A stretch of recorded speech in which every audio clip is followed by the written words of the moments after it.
Hello, hello, hello. Just inviting my friend Derek. Okay,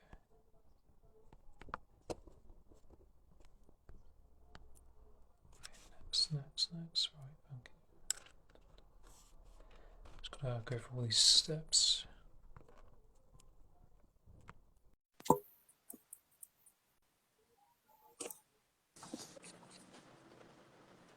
Hey, how you Derek, doing? I'm good, man. How are you? Yeah, I'm good. I thought I had my Bluetooth headphones on, but so I'll just go with it like on here. You guys headphones on? Yeah, I think it's not coming through. It's coming through my phone, but I'll just do it through my phone. Okay. How do I sound all right? You good? Yeah, it's working fine. It's working Okay. fine. How All you doing? right. I'm well, man. I just stopped by this Harbor View Market here. It's sort of like in a neighborhood. It's a Nice. house, and they have a market, but Hmm. it's sort of weird. It's going in a neighborhood, but it's been here for years. And they also own this Park City. They play music and stuff there. So when you go inside, they have a display up. So they promote the Park City. Where they play music, band, different nights or whatever. So the family owns it. So it's a nice little soft plug for what they That's do. fine. Yeah, I yeah, think I think it's really nice that we're seeing like a lot of markets kind of go out there more. I think since COVID, a lot more people are kind of getting out there more now. yeah. Mm-hmm. And I think like one of the things that I like about your show and what you do and where you live is that there's a strong sense of community from what I see. And what I really like about what you do is that you help other people, you connect and showcase what they do as well. I think that's what I really like what you do. You spotlight them, and it's really interesting to see all these little businesses and places and what they do. Yeah. It's like what you do, Oh, but on a cheers, man. different level. You know, Yeah, you're intellectual. You said that you guys have these coffees around tea and cheese and crumpets and I don't know. I've never had a crumpet. I don't even know what a crumpet is. But you have a yeah. lot of conversations with a diverse group of people, which is it expands your reach and it's incredible, man. So yeah, I Oh, really like what you do. no, I appreciate it. You keep me, you keep inspiring me, keep me, on my grind and stuff. I see you doing stuff. I'm like, okay, it keeps me in check. Seeing what you're doing. Cool, cool. So what's up, man? Yeah, just been busy with, just been working, and then getting back into podcasting and doing that around my schedule. Getting back into that, but it's like summer here now, so it's really hot. Well, it's hot for the UK, Mm, so it's the climate's changed a lot. Like so, but it kind of with podcasts and creating content doesn't matter like on the weather, does it really? You have to just kind of do it. yeah, yeah. That's it exactly. So we're on today to talk about what, man? I'm on you. I got like 30 minutes before I get back to it. Yeah, that's cool. I was thinking like talking about start off with accountability. Like I think it's important to be accountable. Just in general, like owning what's going on in our lives, what's happening. Um, some people might say, "Oh, well, it's not me," and they put what's happening with their situation onto something else. They blame it on something else. I think it's important to like take hold of that. Hmm. Yeah. I When think, did you come to that conclusion? I think working through my own stuff, being taking hold of my own like stuff, and be like, okay, I need to do this, and being accountable with that. Yeah, I think everybody comes to it at a different point. I remember I used to tell this story to my man at this night job. He was newly married, and he was newly married.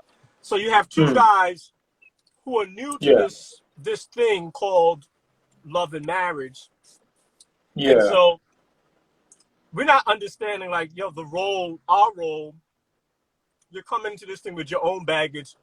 So the routine was I get in at night, I complain about my wife, he complain about his wife, Yeah. We feel good about complaining, but nobody's offering any suggestions because it's like the blind leading the blind. You don't Yeah, know, like, definitely. yo, dude, you're newly married. Chill. This is to be expected. Like trying to keep Yeah. score and you realize like it's off. You go around, you realize I got to a point where I had gotten divorced, and a lot of the stuff you can chip away at a relationship because you're trying to keep score, right? You know, Yeah, yeah, I got this one. I won this argument, and now I'm winning all yeah, these arguments. And you're keeping score of I'm doing this and I'm doing that. Meanwhile, there's no scoreboard. You don't get a prize for winning an argument. What you wind up doing is damaging and fracturing the relationship and making withdrawals from their bank account. And it takes its toll. And you yeah, realize like, oh crap, daggone. You start telling this story. They didn't understand. I was doing all of this stuff. Like you're telling this story and it sounds good. And you can't, at one point, I think I got to, it's like, yo, I keep casting myself as I was the victim. mm, I got hurt. Realizing like, yeah, yo, because why did you get hurt? Dude, you're telling this story over and over again, right? And it feels good. Somebody listening and they're like, wow, yo, man, yo, misses, right? It's this person, it's that person. I'm the yeah, victim. Like, why would I keep telling this story where I'm the victim? At some point, it's like, yo, no, you're not the victim. You're the villain. You are yeah, the villain in this story, dude. Yo, tell the story correctly. If you're going to tell the story correctly. And I finally telling the story correctly. It's like, yo, I screwed up. I didn't know. I don't know. I didn't know because I wanted my kids to be in a position to understand like, yo, Pops is a human being. Pop screwed up though. This is what I did wrong. mm, And I take responsibility for it because I don't want to perpetuate a cycle of broken homes. And yeah, it could affect, depending upon the children that's involved in the relationship, it can have an impact on your children. So yeah, taking accountability. It's like, yo, for a while there, I was pissed. Like you couldn't tell me. And they say like your first child, if it's a female child, will be much like you. So I go up to my daughter's school, right? This is as we're going through the divorce. And I remember I'm visiting the school. I hear that there's something going on. So I'm coming up to the school and my daughter is like, yo, why are you here?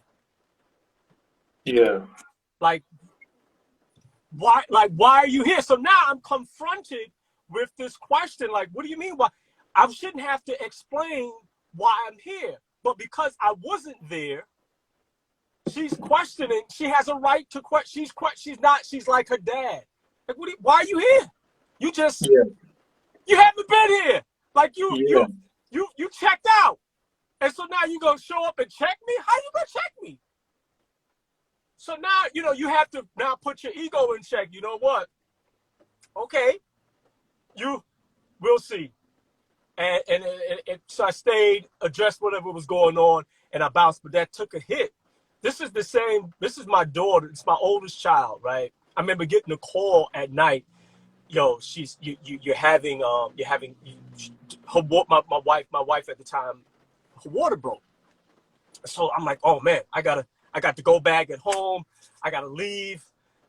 I'm excited. And you have now a respect for what women go through. If I was a woman, we're not having a child. We would adopt. I'm not.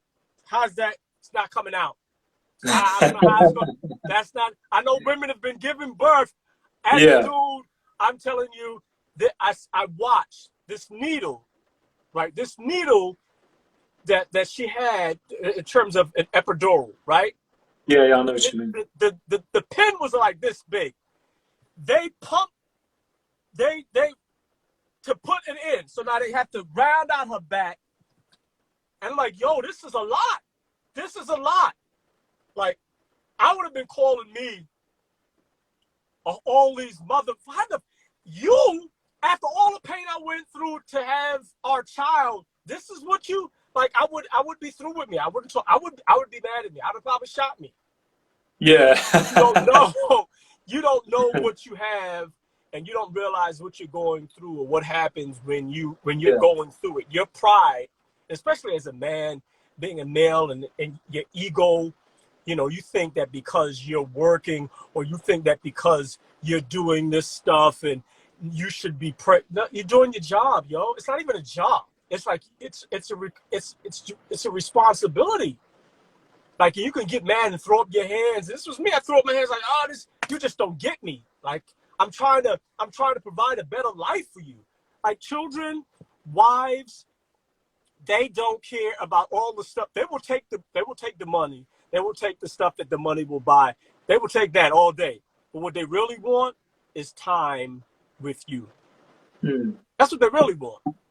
So they all this other stuff that's going on, they want to spend time with you, man. And they want to know that they can count on you. That they can count on you. So when I start telling the story as if I was the victim and I was hurt and I was wronged, yeah, you was punking out, man. You just didn't. It's easy. You have a vision. You hear this cliche, right? That the vision is for you. God gave you a vision. It's for you. It's not for the other person. It is for you. And what happens is you share it with somebody, and we think, because you see it, you see this thing that you're doing, yo, this technology, I could talk to somebody in the US, right? I could talk to somebody through this phone. Oh, wow, this blows my mind. Yo, it's going to be great. And now you share, you amped up, you got this thing, and you share it with somebody else, and they're like, okay, so what are we having for dinner? Yo, did you understand what I just shared with you? Like, yo, did you see the possibilities? Yeah, are we going to mom's house later on? Like, what's going on? Now you could really get upset. Like, how do you not get it? I'm sharing. How do you not see the vision? Because it's not for them to see. You just got to keep your head down. And while all this stuff is going on outside and around you, the challenge becomes, how do I stay committed to the vision? How do I take responsibility? And you need somebody to hold you accountable.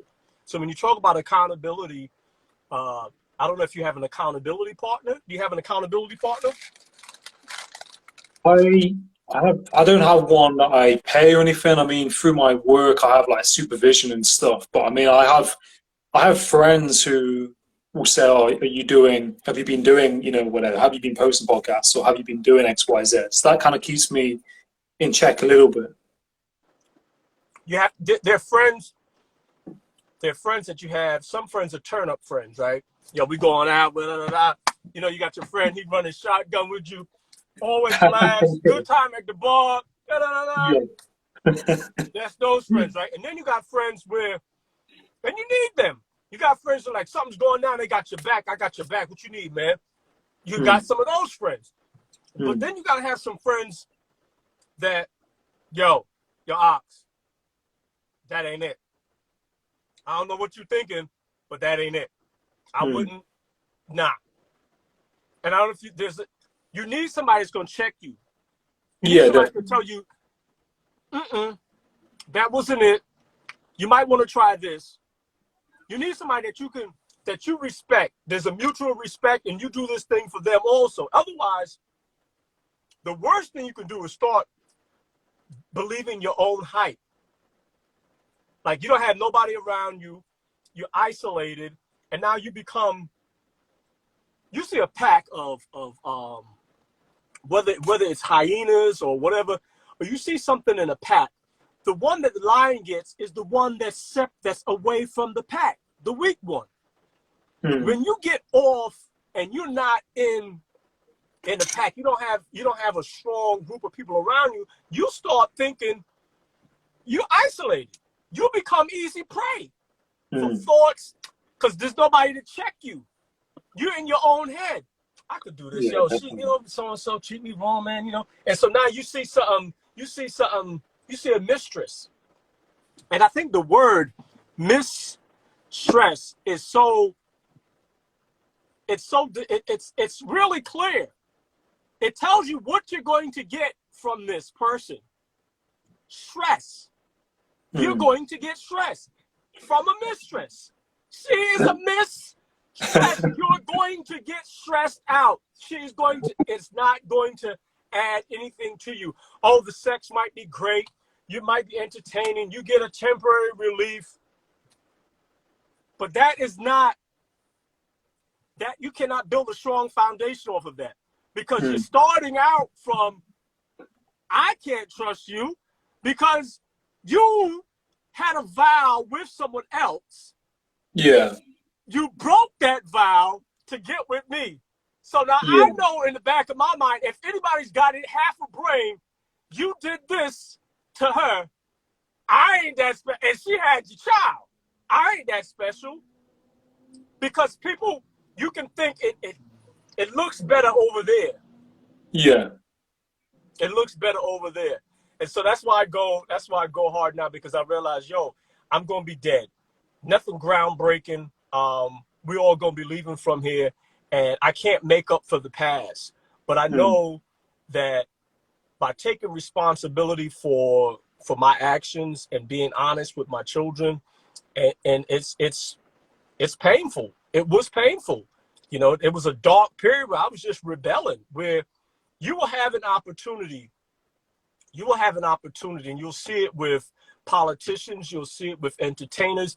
Before it becomes public, they've gotten private warnings.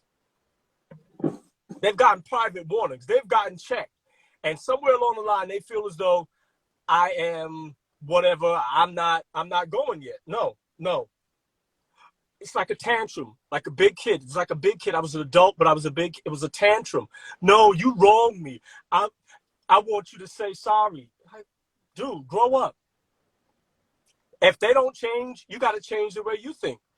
You have to keep the big picture in mind. Yo, what do you have? This was my pops, right? And I thought my pops was mean. He was mean. He was a mean man, right? But his whole plan was, I brought you all to this country, to the United States from Barbados, so you could go to school, get your education, and then I'm going back home. Right? This was his plan. This was his mission. This was his target that he put out there. I know it. And this is from when I came here. Like, I came here in 66 when I was 3 years old. And I remember my pop's story in terms of accountability. This is what I brought you all here to do. Go to school, get your education, and then I'm out. It's a land of opportunity. He said this is a better country than Barbados. I did my part. Now, if you don't seize the opportunity, that's on you. That's on you, right? So that's where we are. That's why it's okay. What could I do? And I believe that by these connections, I'm a bottom line kind of guy. I really don't like talking. And that might sound strange, and I've talked a lot, but I really don't like talk. I don't like just talking. Like, you want to build something? Let's go. Let's do it. Let's go. Let's do it. I don't want to talk about building it. I want to do it. Yeah. Let's do it. So here, seeing your show, the accountability piece, let's do it. Let's do it. I know when it becomes, I'm procrastinating. I know when I'm putting it off. I know the anxiety that it takes, and I commend you, man. You're reaching out. You have a line of people that you talk to. He's my man is I like what you do, man. I love what you do. Yeah. The accountability piece. Get an accountability partner, man. Yeah, no, definitely. I know. I think it's a really good topic, and I appreciate you sharing like your story and what happened with yourself and like your dad, and the mistakes we make in our past, and like taking accountability of a situation, what's happening, and like you said with your ex-partner, and being accountability for your kids and your situation, and like you said, when you're in that place, you just kind of just living your life, doing whatever, and you're not thinking about whatever, and your ego can get in the way, and like when you have children, I suppose that all changes, and you're responsible, like you said, and that's kind of sometimes you're in a situation that's bigger than ourselves, and then we have to just kind of go with it. And like you said, like your dad as well, like you're then accountable because you've been put into that place, and you have to take hold of that situation. Yeah.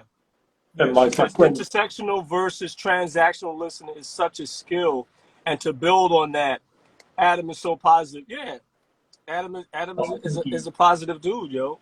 oh, He's thank a you, good Joe. dude. and you know, and she said, people show you who they are, just listen. But it's you know, it's quite a deep topic, but I think it runs in all of us really. We have to be accountable, don't we, for what's happening. And like you said, you don't like talking too much. You just like to kind of get on with it. And I think it's we have to do, don't we? Like, you know, we could talk a bit. Obviously, if you want to get things done, then we have to get out there and just do it. And I think like the best thing is, you know, still doing it. And even if you don't like talking, you're doing it. A lot of people Yeah. sometimes don't like talking, but they won't talk and they won't get involved in certain situations that push them out of the comfort zone. If that makes sense. When I say it, and I said it to myself. It sounds strange to hear. You're a podcaster. That's a large part of what you're gonna have to do. Talk, Yeah, right? Talking to strangers. We grew up during a time it was like kids. They told us don't talk to strangers, right? And so then, especially now, if you grew up, I grew up in Brooklyn yeah, during the middle of the crack epidemic. So you think Brooklyn now it's what they call gentrified. So you have the section of Brooklyn that I grew up in didn't have any white people in, right. right? So the only white people that I would see was if I went to school, the teachers or what have you. But other than that, we didn't have white people in our neighborhood.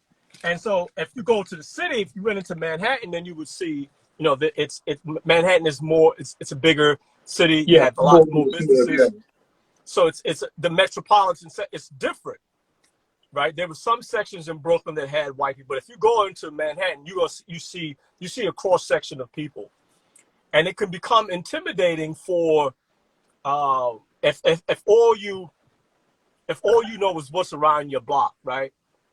There would be people who, and I have to thank my uncle for this. He took me on the train once, right?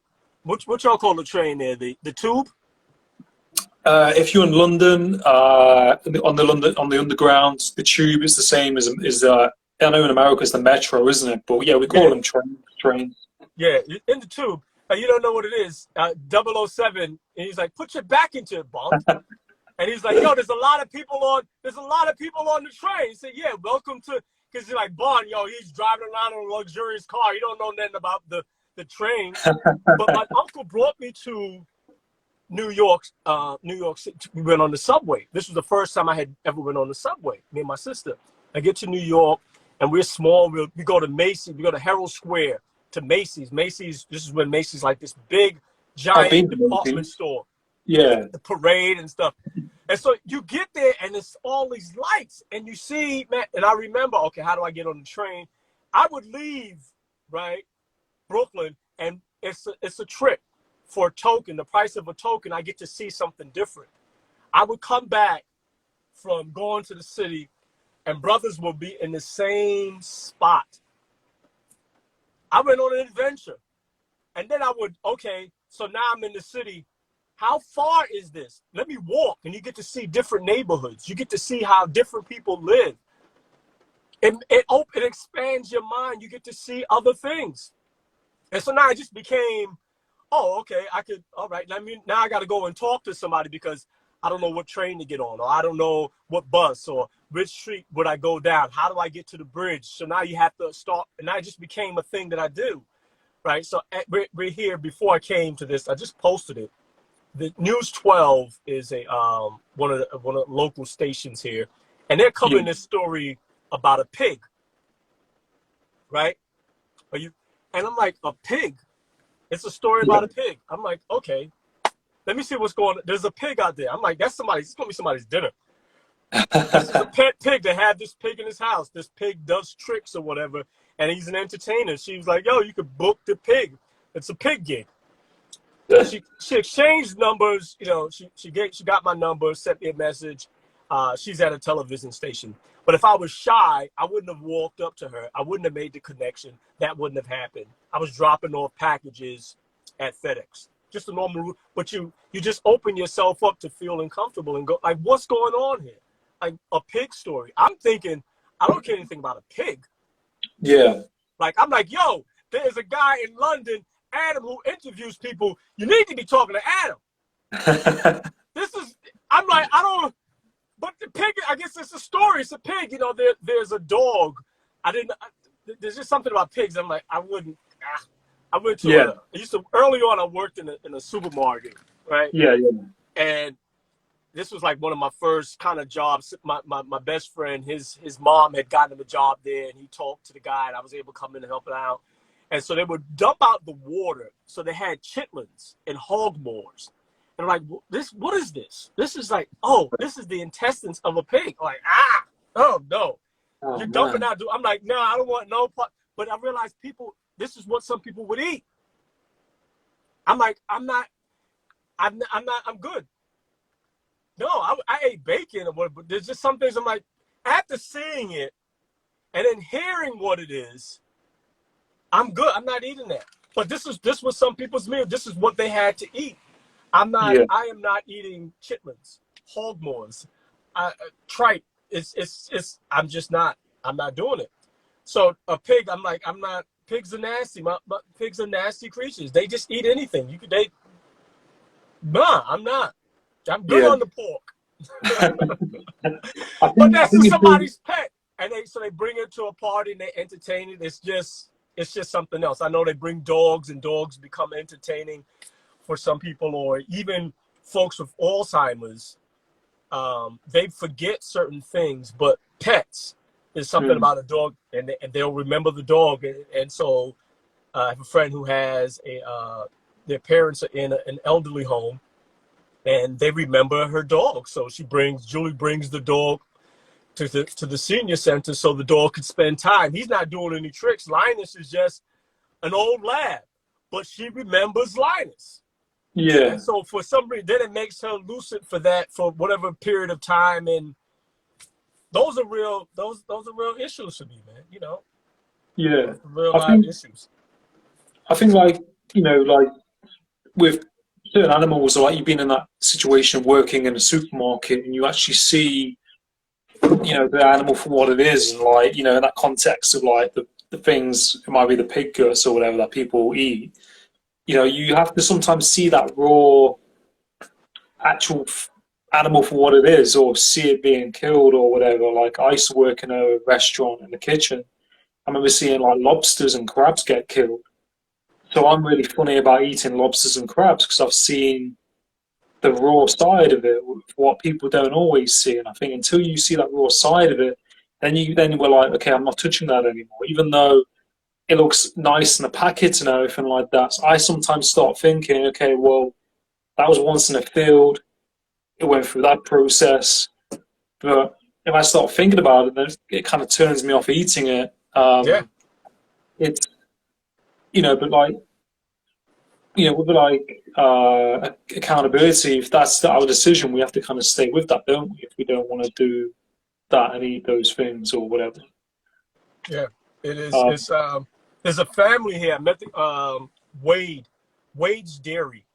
So his father, Doug's father was in the dairy business, right? Doug is in the dairy business. Doug's son is in the dairy business. Doug's son, Doug's son has a son. So 4 generations of dairy. Yeah. 120 some odd years they've been in business. So there's something about legacy. There's something about, and I think the further you go down the line, like the grandson was there at this event yesterday, and he's like, I guess the food was good, but this may not be his thing. This may not be what he's interested in doing, but you're talking about 100 and some odd years in business. Your life, you go to school. This is what he does. They're in the dairy business. And my man Doug was cool, but I'm thinking 120 some odd years. It's a long time. That's a long time. That's 4 generations of families. This is what they do. Yeah. So when I think about legacy, that's what people play for. Legacy now. It's not about I want to get X amount of likes. It's like, it's ridiculous. There are these people who follow you, right? You post and then they tell you, oh, you get the spam. Right, send this to my page, blah, blah, blah, blah, blah, DM me for whatever. So I click on the link, right? I see, oh, they got 100-some-odd-thousand followers. Okay, hooray, right? That's one layer. Peel back the onion, right? Go to one of the posts. You see all the likes, thousands of likes, 0 comments. Click on the likes. Click on who liked it. Click on it, and then you click the person. You see, they're bots. Yeah. They're bots.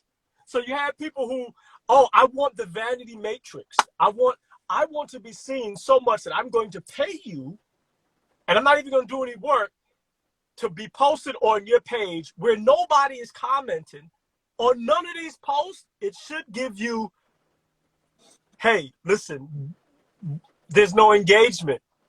It's all bots. And at one point, it's like, I can't knock the hustle, because you think about Jay-Z. Can't knock the hustle. That's your hustle. That's what you're doing. You need to step it up, at least have some comments in there. But now I'm reverse engineered, right? I say, okay, if somebody's on that page, that means they're willing to pay for advertisement. So if they're willing to pay for advertisement, then they've already paid. You have engagement. People, if I look down here, there are people who've been commenting on this live, right? You can see it and scroll down and see that they've been commenting on this live. So there's this engagement. You're building out a brand. You're a media and broadcasting company. So now, what hair products, what does your audience need? Right? Look at your demographics. Look at the insights. I don't know look at the insights from your page. Look at the demographics. And then think about, what does your audience need? Think about the topics that you cover, the value that you bring to the table. It's a business. Yeah. It's a business. You're adding value. And so if we're doing it and we're just talking and we're sharing and that's cool, like, I don't have anything against nonprofit organizations. I don't. But I think at some point you need to be compensated for the work that you do. It's time. It's time. You need to be. You're talking about creators creating content, and you're adding value. You're taking time out of your day to deliver for your audience. The connection we have made together as a community is powerful. Yeah. And so now, as you continue, think about what it could do, right? So these people who, I like these glasses, War by Parker, right? So War by Parker is, they used to I found out about them because they used to advertise on a podcast. I have on their glasses because I like the glasses. If I didn't like them, I wouldn't have purchased them. I wouldn't talk about them, right? Why am I talking about them now? They don't sponsor the show, but it's something about an authentic plug, as opposed to, I could tell you the story about how I found War by Parker, right? I heard about them on an ad, listened to a podcast, and then I came across a pair of glasses. I thought the frames were nice, and the case was War by Parker. So I go to a local store and ask them, could you put lenses in these? No, unfortunately, we can't. But what we can do, so now I'm like, okay, what can you do? Because there's a story here. Usually people tell you come across that's not something we do. They just hit you with the policy. It's not our policy. We don't do anything. They've done their part. That's not something we do. Somebody told them, we don't put lenses in old glass. That's not something we do. We only do it in this. And they delivered the policy. That's it. Somebody else is saying, but what I can do is I can take X amount of dollars off a new pair of glasses for you. I'm like, okay. So you're going to take, fine. So, let me get these, right? And then I look for another pair somewhere down the line. I got a green pair from them. And then he took something off of the cost of that. Now I'm telling a story. I come home. I come to my sister's house. I got these glasses. This is what Warby Parker did. It's going to take 3 to 7 business days to get the glasses, right? So they set the expectation here. They deliver faster than that, right? So now they've exceeded my expectations, right? Now I got the glass. I got a discount off of these frames. I'm excited. I get the glasses. I said, oh, I like those. Where'd you get them? I'm going to talk about the glasses. I got them from Warby Parker. Let me tell you what they did. I found these glasses at the Goodwill. I brought them to him. My man took customer service. Yo, that's what they do. No, I'm just telling you what they did. And because of that, I went and purchased another pair of glasses. My sister then went and purchased glasses from them because of this interaction I had with them. Now, I only spent $6 for the original frames, right? Because they were at the Goodwill. But because they're not, and then the trip to the store, because it depends on the person that you come in contact with. The point is, you have value. You add value. Think about all what your clients, the audience would need. Think about all the products that you would need. Think about the competitors that listen. Okay, so Warby Parker. Who else makes lenses? Who else makes glasses? So now I needed to find a company to put lenses inside of glasses. There's a company that does that. That's all they do. So you think about the story, the accountability piece, the value that you're adding to your audience. And by searching it out, you come across a company that does that. And oh, by the way, the young lady that was on the end of the phone, she happens to host a podcast. And so you're talking about establishing relationships with people, man. It's you're doing some incredible work, man. You're doing some incredible work. It's accountability. The connection we've made together is powerful. I can't read the comments. You could read them. Oh, I can. Yeah. Can I scroll down? Yeah. You can look it up, I think. Oh, yeah, I can see some of them. I can't. Yeah, she said that. So you're in the comments. It's good, man. No, I appreciate that, Rick, and I really appreciate your support, and I think it's so true what you said, and I think, like with the example with the glasses, it's that community, and people talking about their product, and you heard it on their podcast, sharing what we do, and they're adding value to you, like you said, like similar to what we do, adding value to the listener, to the audience, and you can then recommend those glasses to someone else, and vice versa. And that's how it works, isn't it? And we put our time into doing this. I put my time into doing this, and you receive that value back. By helping other people and getting to know your audience. And if you get money back through the value, we should get money over time, maybe for the value that we give, and that's just a byproduct of what we do, isn't it? And I think it's a business. Like, so just to show an example, since I'm still sitting here, these cookies. If I didn't like these cookies, I wouldn't even be talking about the cookies, right? So I'm gonna go show you the cookies. I'm gonna show you the place. Let me get my key out of here. I'm gonna show you this place. This is in a neighborhood, right? Let me turn the camera around real quick.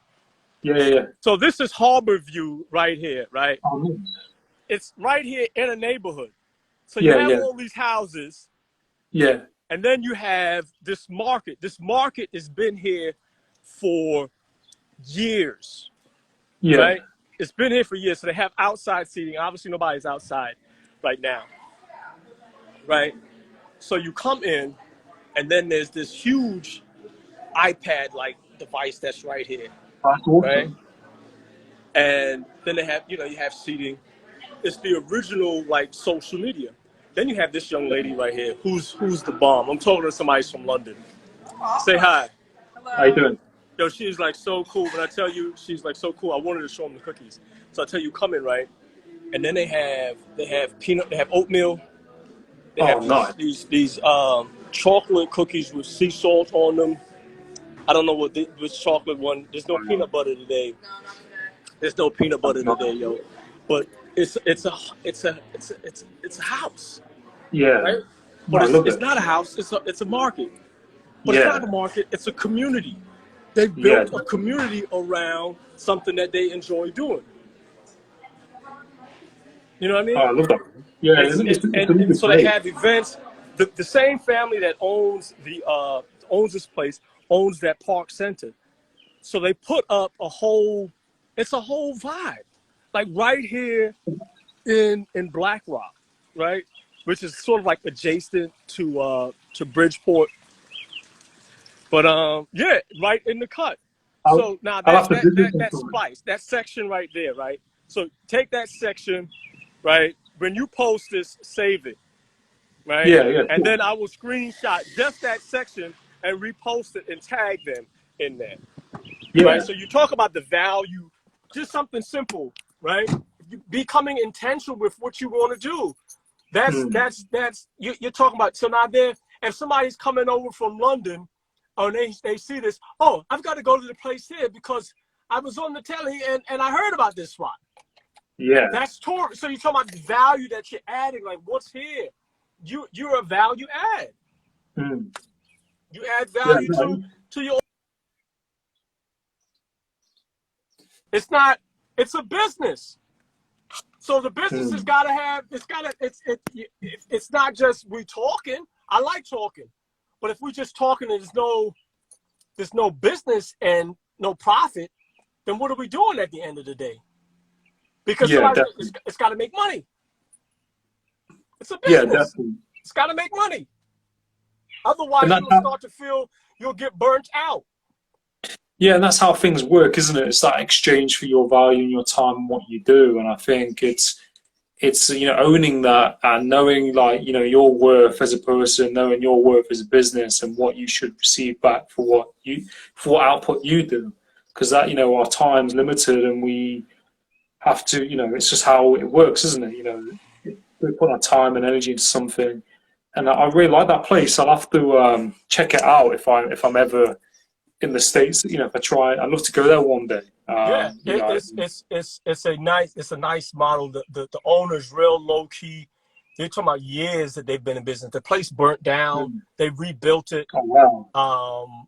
They're just a staple in the community. They've just built a community around their thing and then expanded it. So just understanding like you're building a community around your passion, your shared passion, shared interests, the things that you're interested about. That's how Gary Vee built his thing around wine. He was Yeah. obsessed with wine. You just locked in. This is it. This is it, right?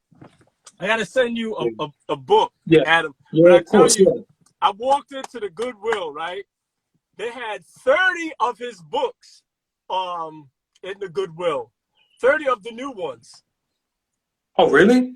30 of the new ones. I bought like 20 of them. I would have bought all 30 of them, but I was like, yo, I bought 20 of them, and I'm going to give them, with the books. But I'm going to send me your address. If anybody's on the call or whatever, if Yeah. they're interested, I got a book for you. Yeah. The 12 and a half, whatever, the latest one that Yeah. came Yeah. Yeah. out. Yeah. Yeah. I know the one you mean. I'll send you a book as well. I've got loads of books, so I'll have to send you one in return as well in Yeah, exchange. yeah, man.